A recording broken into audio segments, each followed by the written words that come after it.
Dividend received होता है।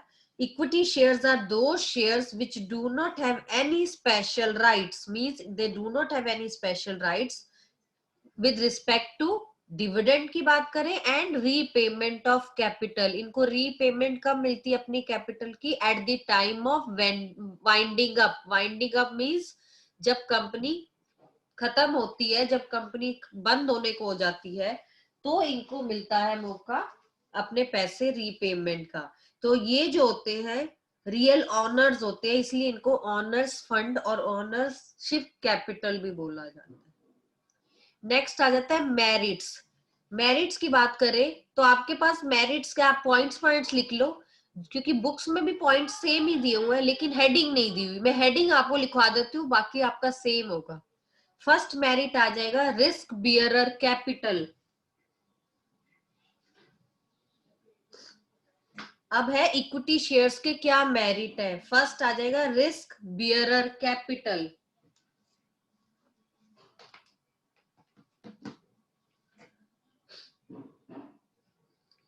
It means क्या है, जो इक्विटी शेयर होल्डर्स हैं, जो ये फर्स्ट हम कह सकते हैं ये प्राइमरी रिस्क बियरर होते हैं, ठीक है।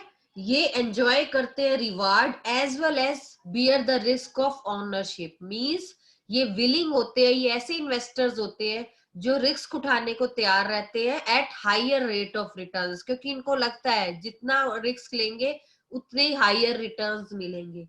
तो ये रिस्क बियरर भी बोलते हैं इनको।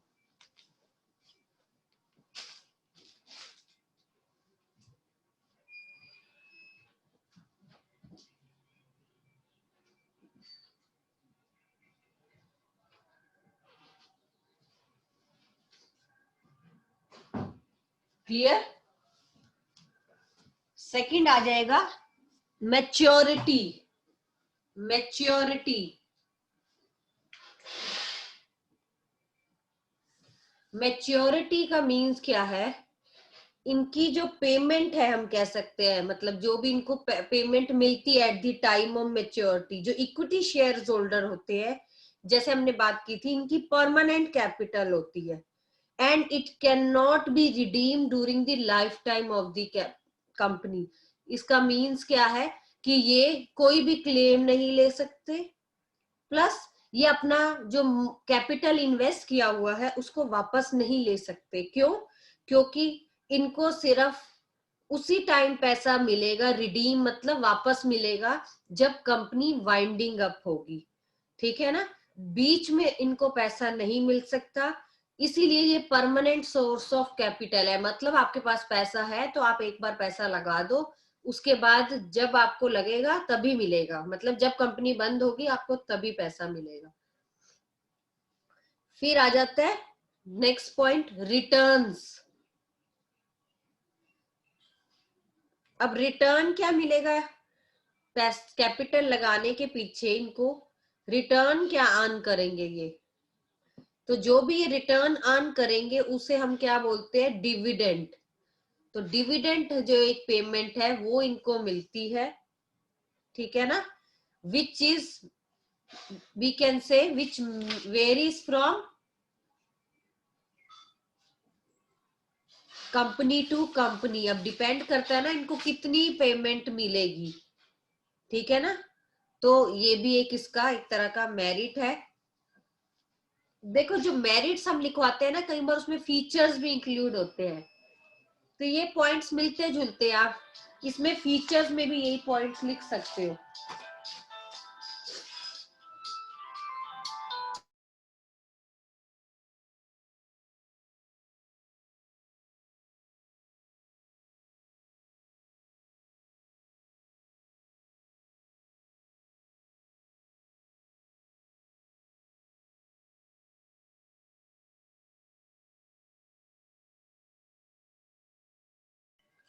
यस, तो जैसे मैं बता रही थी, जो फीचर्स एंड मेरिट्स है वो सेम सेम से हो जाते हैं, ठीक है ना।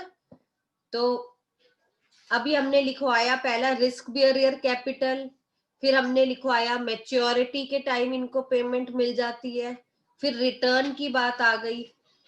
नेक्स्ट आ जाता है no obligation as to dividend. No obligation as to dividend, मतलब कि इनके पास कोई बर्डन नहीं होता कंपनी के पास इनको पेमेंट करने का। क्यों? क्योंकि हमने जैसे बताया था इक्विटी शेयर होल्डर्स को जो पेमेंट होती है डिविडेंड की वो कंपलसरी नहीं होती। तो जब कंपलसरी नहीं है तो बर्डन ही नहीं है कंपनी के पास। जब कंपनी के पास अच्छा प्रॉफिट्स आएगा और जब कंपनी का दिल होगा वो तब दे देगा उनको पेमेंट ऑफ डिविडेंड। तो इसलिए ये भी एक मेरिट कह सकते हैं कंपनी के पॉइंट ऑफ व्यू से। फिर आ जाएगा प्रोवाइड्स क्रेडिट स्टैंडिंग। ये हमने पहले भी शायद पॉइंट डिस्कस किया था। क्रेडिट स्टैंडिंग मींस जो इक्विटी शेयर होल्डर्स होते हैं उनकी क्रेडिट वर्दीनेस बनी होती है कंपनी की, जिससे कंपनी जिससे इन शेयर होल्डर्स का कॉन्फिडेंस लेवल अच्छा होता है। और जब कॉन्फिडेंस अच्छा होता है तो ये लोन प्रोवाइडर्स मतलब इनको लोन इजीली मिल जाता है। तो इक्विटी शेयर होल्डर्स की हम मान के चलते हैं कि इनकी क्रेडिट वर्दीनेस अच्छी है, ठीक है, to the company, and confidence अच्छा है, और जिससे ये प्रोस्पेक्टिव लोन प्रोवाइडर्स बन जाते हैं। नेक्स्ट आ जाएगा no charge on assets. No charge on assets की बात करें तो जो इक्विटी शेयर होल्डर्स है they do not carry any charge against the assets of the company. जिसने भी इक्विटी शेयर होल्डर्स बनना है उसको कोई जरूरत नहीं है कि उसको कोई प्रॉपर्टी या कोई एसेट्स जो है अपनी मॉर्गेज करनी है, गिरवी रखनी है for the purpose of borings. तो ये बिना उसके भी एज अ इक्विटी शेयर बन सकता है। जैसे डिबेंचर्स रखने के लिए या लोन लेने के लिए आपको एक एसेट रखनी पड़ती है, पर इसमें आपको कोई एसेट्स नहीं रखनी पड़ती। क्लियर? किसी पॉइंट में डाउट हो तो आप पूछ सकते हैं साथ साथ। और लास्ट आ जाता है democratic management. Equity share holders जो है वो एंजॉय करते हैं वोटिंग राइट्स, और वो वोटिंग राइट्स ना प्रेफरेंस के पास होते हैं ना डिबेंचर्स होल्डर्स के पास होते हैं। तो जो ये इक्विटी शेयर होल्डर्स होते हैं उनके पास वोटिंग राइट्स होते हैं, जिस वजह से यहाँ पर डेमोक्रेटिक मैनेजमेंट चलती है। डेमोक्रेटिक क्या होती है? By the people to the people. तो इक्विटी शेयर होल्डर्स का राइट है कि वो वोट डालेंगे और जिसको मेंबर को चुनना चाहते हैं, जिस डायरेक्टर को वो चुनना चाहते हैं वो उसको चुन लेते हैं। तो कहीं ना कहीं वहां डेमोक्रेटिक कंट्रोल हो गया ना। जैसे हम इलेक्शंस करते हैं और किसी को चुनते हैं वो हमारा रिप्रेजेंटेटिव बन जाता है, ऐसे इक्विटी शेयर होल्डर्स में जो वो वोटिंग राइट से किसको चुनते हैं तो वो हमारे डायरेक्टर्स या वो हमारी मैनेजमेंट हो जाती है जो कंपनी को कंट्रोल करती है। क्लियर? Any doubt?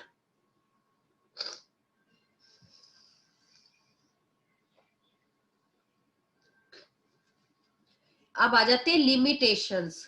लिमिटेशंस भी है कुछ इसकी। फर्स्ट लिमिटेशंस आ जाती है फ्लक्चुएटिंग रिटर्न्स। इसमें लिखा भी हुआ है फर्स्ट लिमिटेशन में फ्लक्चुएटिंग रिटर्न्स। सबसे इंपॉर्टेंट बात यही है इक्विटी शेयर होल्डर की कि ये सुटेबल नहीं होते उन इन्वेस्टर्स के लिए जो चाहते हैं हमेशा हमारी जो रिटर्न्स है वो स्टेबल आए। कुछ लोग ऐसे होते हैं जो चाहते हैं कि हमारी इनकम स्टेबल रहे, हमें कोई ज्यादा नहीं चाहिए, हमें कोई कम नहीं चाहिए, स्टेबिलिटी हो हमारी इनकम में। तो वो लोग डरते हैं इक्विटी शेयर होल्डर्स में इन्वेस्ट करने को, ठीक है ना। ये तो वही लोग कर सकते हैं जिनको कैपिटल की कोई परवाह नहीं है, जिनको ज्यादा प्रॉफिट्स अर्न करने हैं और वो वेट कर सकते हैं। पर कुछ इन्वेस्टर्स ऐसे होते हैं जो नहीं ये सब कर सकते। तो जो फ्लक्चुएटिंग रिटर्न्स आते हैं इसमें, क्योंकि एक साल मिला नहीं, हो सकता है 3 साल बाद काफी अच्छा प्रॉफिट आए, तो यहाँ वो इन्वेस्टर्स के लिए प्रेफरेंस नहीं है इक्विटी शेयर्स जिनको अपनी इक्विटी शेयर्स की, क्योंकि जो रिटर्न्स आती है वो फ्लक्चुएटिंग आती है। नेक्स्ट आ जाएगा हाई कॉस्ट ऑफ रिटर्न। जो cost of equity share holders होते हैं एज कंपेयर टू अदर बहुत ही कॉस्टली होते हैं। क्यों कॉस्टली होते हैं? क्योंकि हम मानते हैं आप लोन ले लोगे किसी से वो इजी है, अपना पैसा लगाना इतने टाइम तक ब्लॉक करके एक तरह का पैसा रखना, परमानेंट कैपिटल लगाना बहुत ही टफ है, ठीक है ना। इधर उधर से लोन तो आप जिससे मर्जी उठा लो, इससे भी उठा लो, उससे भी उठा लो, लेकिन अपना पैसा लगाना मुश्किल होता है। थर्ड आ जाएगा dilution of control.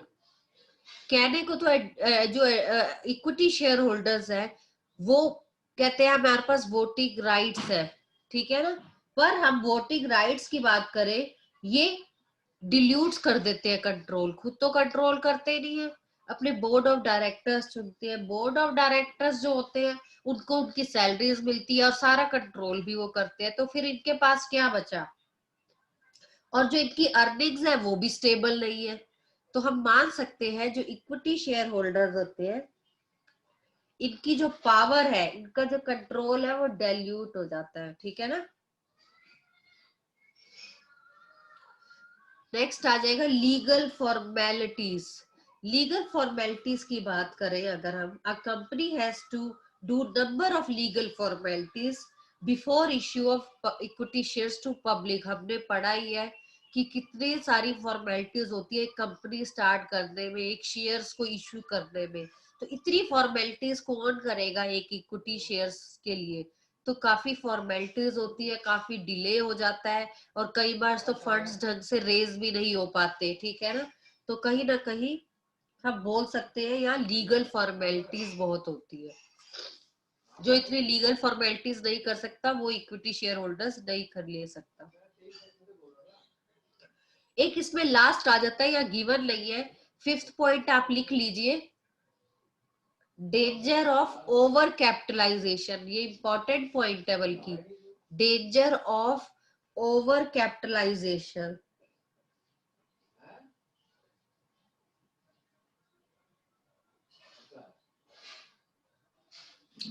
Over capitalisation क्या होता है, 20 जितनी कैपिटल लगानी थी उससे ज्यादा लगा दी, और एक होता है ना, एक चीज में आपने पैसा इन्वेस्ट करना है, एग्जाम्पल आपने 10,000 लगाना था, आपने जबरदस्ती 20,000 लगा दिया, क्यों, क्योंकि मेरे पास पड़ा हुआ था, तो यूज नहीं हो रहा, उल्टा वो 10,000 पड़ा पड़ा वेस्ट हो रहा है।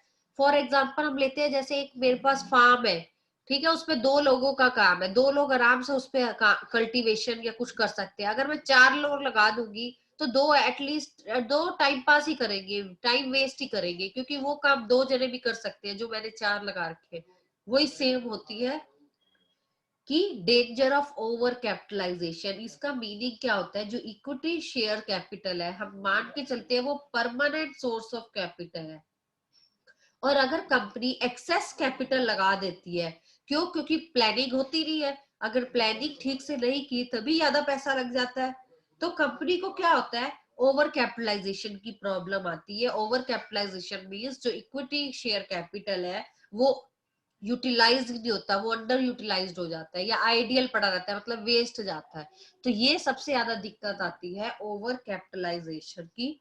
तो यहाँ पर इक्विटी शेयर्स में ज्यादातर ये होता है, ठीक है ना, हमने इतने लोगों का पैसा लगवा लिया, कंपनी स्टार्ट कर दी, और पैसा यूटिलाइज ही नहीं हो रहा उसका पूरा, वो थोड़े पैसों में थोड़े शेयर्स में भी चल सकती थी कंपनी, तो वो पैसा तो वेस्ट जा रहा है ना, लोगों का पड़ा हुआ ब्लॉक ही हो गया, तो वो danger of over capitalisation. Clear.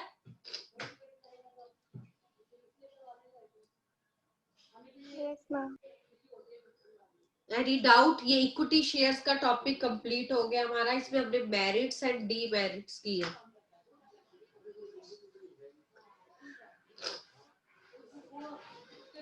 Second आ जाता है हमारा प्रेफरेंस शेयर कैपिटल।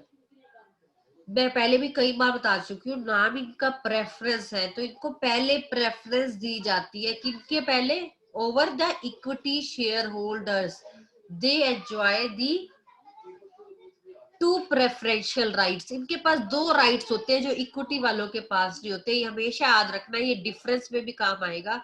2 राइट्स में सबसे पहला राइट है कि इनको हमेशा डिविडेंड मिलेगा मिलेगा फिक्स रेट में, जो कि उनको नहीं मिलता, और दूसरा फायदा ये है इनको एक टाइम के बाद इनकी पैसा रीपेमेंट हो जाता है, ठीक है। जब ये पहले ही जब ये लगाते हैं पैसा, तो ये पहले ही बोल देते हैं कि हम 20 साल के लिए लगा रहे हैं मान लो, या 25 साल के लिए लगा रहे हैं, मुझे 25 साल बाद अपना पैसा चाहिए, या वाइंडिंग अप पे। पर इक्विटी शेयर होल्डर को तो बीच में कभी पैसा नहीं मिल सकता, उनको तो तभी मिलेगा जब कंपनी वाइंड अप होगी, मतलब कंपनी बंद होगी। तो प्रेफरेंस वालों के पास 2 प्रेफरेंशियल राइट्स है, फर्स्ट है फिक्स रेट ऑफ डिविडेंड, और सेकंड है रीपेमेंट ऑफ कैपिटल। ये पहले तो ध्यान रखना। तो लिखिए प्रेफरेंस शेयर्स आर दो shares which enjoy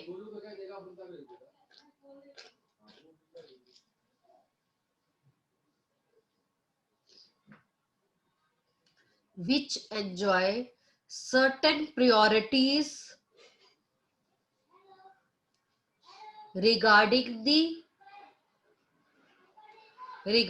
the payment of dividend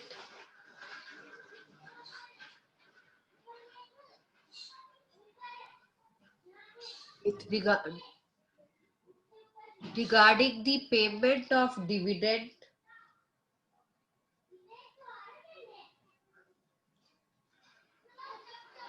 at a fixed rate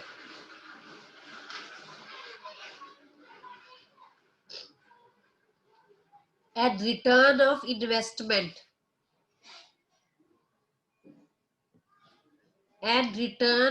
investment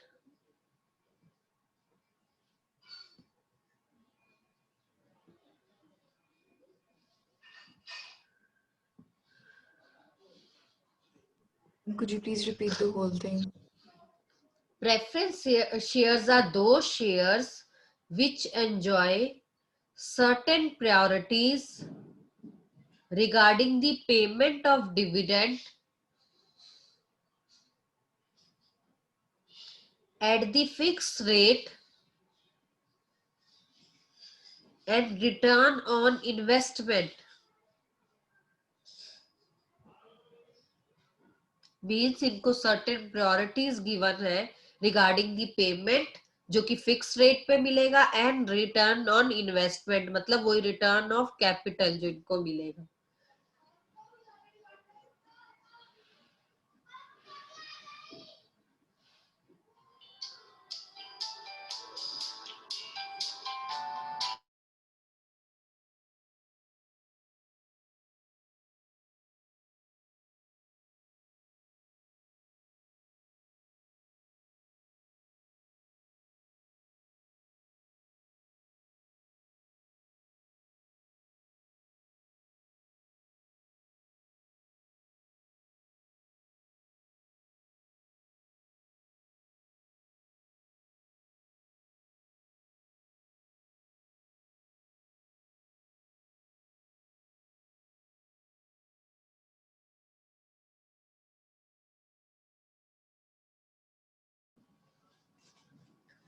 हाँ जी, तो इसमें जब हम बात कर रहे थे प्रेफरेंस शेयर्स की, तो प्रेफरेंस शेयर्स जो है उसमें दो तरह के अगर हम बात करें, इसमें थोड़ा पार्ट इक्विटी का है और थोड़ा पार्ट डिबेंचर्स का है.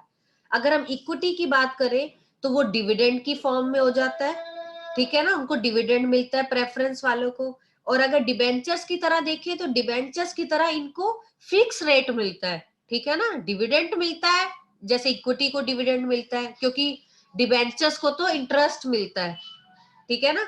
और अगर हम उसमें में देखें कि इनको फिक्स रेट मिलता है, जैसे डिबेंचर्स पे इंटरेस्ट फिक्स मिलता है, चाहे कंपनी को लॉस हो रहा हो पर उनको इंटरेस्ट मिलेगा ही मिलेगा, लेकिन प्रेफरेंस को भी अपना फिक्स रेट पे मिलेगा. तो हम कहीं कह सकते हैं कि इनके ये जो प्रेफरेंस है, प्रेफरेंस शेयर होल्डर्स है, इनमें दोनों पार्ट है, इक्विटी भी है और डिबेंचर्स भी है.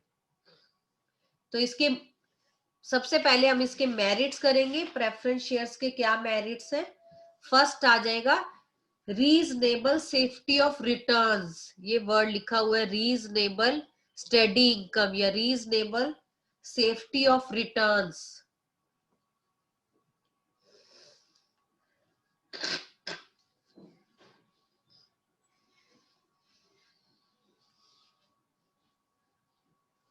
इट मीन्स क्या है, जो प्रेफरेंस शेयर्स होल्डर्स होते हैं ये वो इन्वेस्टर्स होते हैं जिनको एक स्टेडी इनकम चाहिए. स्टेडी इनकम मतलब फिक्स रेट ऑफ इनकम चाहिए, और ये चाहते हैं कि इनकी जो भी इन्वेस्टमेंट है उसकी सेफ्टी रहे, ठीक है ना.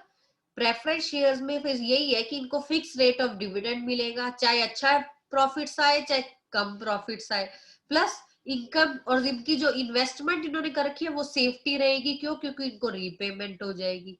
तो कहीं ना कहीं हम मानते हैं रीजनेबल सेफ्टी ऑफ इनकम इनका फर्स्ट मेरिट है. सेकंड आ जाएगा no interference in management. Preference share holders वो शेयर होल्डर्स होते हैं जिनकी इनकम फिक्स्ड होती है, रेट ऑफ रिटर्न फिक्स होता है, ठीक है ना। तो इनका फिक्स्ड होने की वजह से हम कह सकते हैं कि ये कोई भी चीज में कंट्रोल नहीं कर सकते, और ना ही इक्विटी शेयर होल्डर्स जो है वो इनके ऊपर कंट्रोल कर सकते हैं, ठीक है ना। तो हम इसमें कह सकते हैं जो प्रेफरेंस शेयर्स है they do not affect the control of equity shareholders over the management, as preference shareholders do not carry voting rights, क्योंकि इनके पास कोई वोटिंग राइट्स नहीं है, तो हम कह सकते हैं इनका कोई इंटरफेरेंस नहीं होगा। नेक्स्ट आ जाएगा trading on equity. Trading on equity, ये मैंने कल भी आपको पॉइंट बताया था ट्रेडिंग ऑन इक्विटी का। जो प्रेफरेंस शेयर होल्डर्स होते हैं ये फिक्स रेट ऑफ डिविडेंड जो है रिसीव करते हैं, और कंपनी को है हायर जो डिविडेंड है वो डिक्लेयर करने पड़ते हैं। क्यों? ताकि प्रोस्पेरिटी दिखे, ताकि ट्रेडिंग ऑन इक्विटी दिखे। जैसे मैंने कल भी पॉइंट बताया था, ट्रेडिंग और इक्विटी में क्या होता है कि हम कितना पैसा अपना लगाए और कितना हम बाहर से बोरो करें। तो अगर हम दोनों में कंपैरिजन करें तो जो बाहर से जब हम पैसा उठाते हैं तो कंपनी के शेयर्स की वैल्यू बढ़ती है। अपना पैसा लगाने से, जैसे मैंने बोला था अभी, ओवर कैपिटलाइजेशन हो जाता है। तो डिबेंचर्स की अगर हम करेंगे तो डिबेंचर्स होने की वजह से क्या होता है, हम बाहर से लोन लेते हैं तो एक फिक्स अमाउंट हमें देना पड़ता है, ठीक है, जिससे जो टैक्स में हमें एग्जम्पशंस मिलती है, बेनिफिट मिलता है। इसका मैं एग्जांपल लेके एक बार फिर आपको क्लियर करूंगी। इस पॉइंट में अगर आपने इतना याद रखना है, जो प्रेफरेंस शेयर्स होल्डर्स है उनको फिक्स रेट ऑफ डिविडेंड मिलता है, ठीक है, और कंपनी जो है हायर डिविडेंड डिक्लेयर कर देती है इक्विटी वालों के लिए, और जिससे क्या होता है, प्रॉस्पेरिटी आती है और इनको भी फिक्स रेट ऑफ डिविडेंड मिल जाता है। Clear?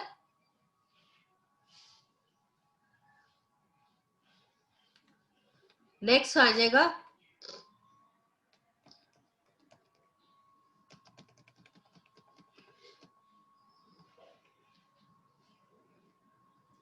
Repayment of principal amount. Repayment हो जाती है इनको। रीपेमेंट क्या है, जो प्रेफरेंस शेयर होल्डर्स हैं उनके पास ये राइट है कि उनको रीपेमेंट हो जाती है जल्दी, किनसे? इक्विटी शेयर होल्डर से। मतलब जो इक्विटी शेयर होल्डर्स है उनसे पहले इनको रीपेमेंट हो जाती है अगर कंपनी बंद होने को आ जाती है या कंपनी लिक्विडेशन को आ जाती है, वाइंडिंग अप पे आती है, तो सबसे पहले इनको पैसा दिया जाता है, उसके बाद इक्विटी शेयर होल्डर्स को दिया जाता है। तो कहीं ना कहीं इनका ये मेरिट है कि इनको पहले पैसा मिल जाता है। ये तो हमने अभी पहले ऊपर भी बात की है कि इनको ये दो प्रेफरेंशियल राइट्स तो है ही है।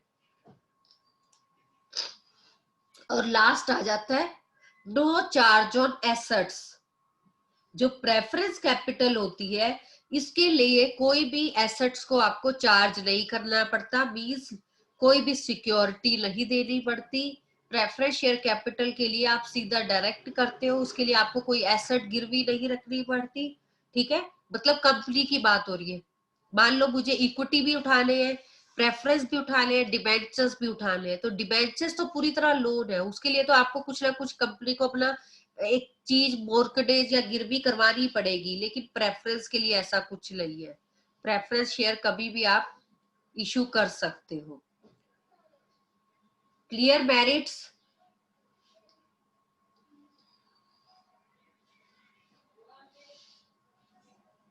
हाँ जी, एनी डाउट? मैम रिपीट कर देती हूँ मैं मेरिट्स। सबसे पहला आ जाएगा रीजनेबल सेफ्टी ऑफ रिटर्न्स। जो प्रेफरेंस शेयर्स हैं उनके जो रिटर्न्स हैं वो स्टेबल रहते हैं। No interference in management. जो प्रेफरेंस शेयर होल्डर्स होते हैं उनका कोई कंट्रोल नहीं होता, तो ना ही इक्विटी शेयर होल्डर्स इन पे कंट्रोल करते हैं और ना ही इनके पास कोई वोटिंग राइट्स होते हैं। ट्रेडिंग ऑन इक्विटी की बात करें तो प्रेफरेंस वालों को फिक्स रेट ऑफ डिविडेंड मिलता है, और ऐसे कंपनी को हायर रेट ऑफ डिविडेंड जो है डिक्लेयर करने पड़ते हैं, जिससे ट्रेडिंग और इक्विटी का बेनिफिट मिल जाता है। रीपेमेंट ऑफ प्रिंसिपल अमाउंट, हर प्रेफरेंस शेयर होल्डर्स को इक्विटी शेयर होल्डर से पहले प्रेफरेंस दी जाती है रीपेमेंट की, और उनको जब भी company at the time of winding up या लिक्विडेशन होता है तो उनको पहले पेमेंट दे दी जाती है। और लास्ट है no charge on asset, preference share capital को इशू करने के लिए कोई चार्ज ऑफ एसेट नहीं देना पड़ता, कोई एज अ सिक्योरिटी लोन्स के लिए कुछ नहीं करना पड़ता। नेक्स्ट आ जाता है इसकी भी क्या लिमिटेशंस है। सबसे पहला है लिमिटेड अपील, हम कह सकते हैं जो प्रेफरेंस शेयर होल्डर्स है वो सिर्फ उन्हीं के लिए है जो डरते हैं, एक तरह का हम कह सकते हैं वो इन्वेस्टर जो रिस्क लेने से डरते हैं। हमने उसमें बोला था जो एडवेंचरस होते हैं वो इक्विटी लेते हैं, पर जो एडवेंचरस नहीं होते वो ये वाले प्रेफरेंस शेयर्स नहीं ले सकते। क्यों? क्योंकि वो डरते हैं उसमें करने पे, ना ही उनको हायर रिटर्न्स की जरूरत होती है, वो इंटरेस्ट नहीं दिखाते कि हमें हायर रिटर्न्स चाहिए। तो ये प्रेफरेंस शेयर्स की ये सबसे बड़ी प्रॉब्लम है कि इनकी जो अपील है वो लिमिटेड है, मतलब ये लिमिटेड में ही खुश है। सेकंड आ जाएगा dilutes claim of equity share holders. Preference shares जो होते हैं इनको जो क्लेम है हम कह सकते हैं डिल्यूट्स हो जाता है इनका claim over equity share holder the assets of the company. अगर हम एसेट्स ऑफ द कंपनी में देखें, पूरा राइट देखें, पूरा कंट्रोल देखें, तो सारा इक्विटी शेयर होल्डर्स का होता है। जो प्रेफरेंस शेयर होल्डर होते हैं इनका कोई मेन कह नहीं सकते कि हमारी कंपनी है पूरी तरह, ठीक है ना, क्योंकि ये उनसे कम होते हैं इक्विटी शेयर होल्डर्स। फिर आ जाता है unreliable and low returns. Unreliable and low returns,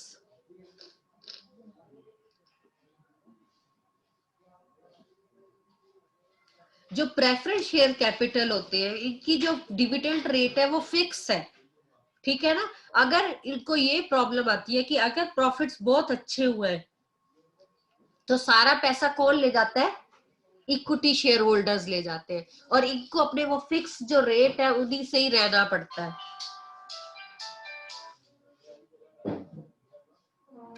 ठीक है ना, उनको उन्हीं फिक्स अमाउंट से रहना पड़ता है। तो इनमें ये दिक्कत आती है कि इनको एक्स्ट्रा अमाउंट नहीं मिल पाता, इनको जो फिक्स रेट है वही फिक्स रेट पे अपना रहना पड़ता है। तो हम कह सकते हैं लो रेट ऑफ रिटर्न इनको मिलता है as compare to equity share holders, क्योंकि अगर हम बात करें प्रॉफिट्स हायर की, ज्यादातर हायर प्रॉफिट्स होते हैं तो इक्विटी शेयर होल्डर्स में बेनिफिट ले जाते हैं। और आ सकता है नो टैक्स बेनिफिट।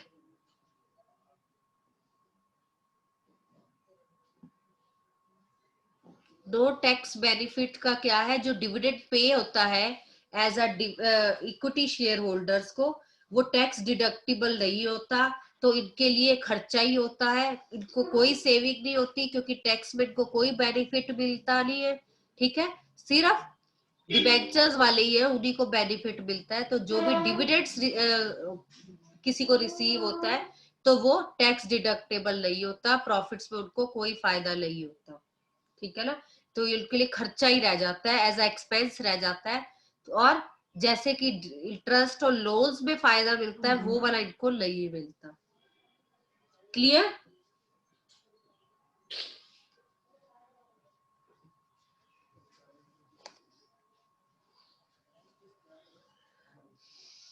हाँ जी, एनी डाउट?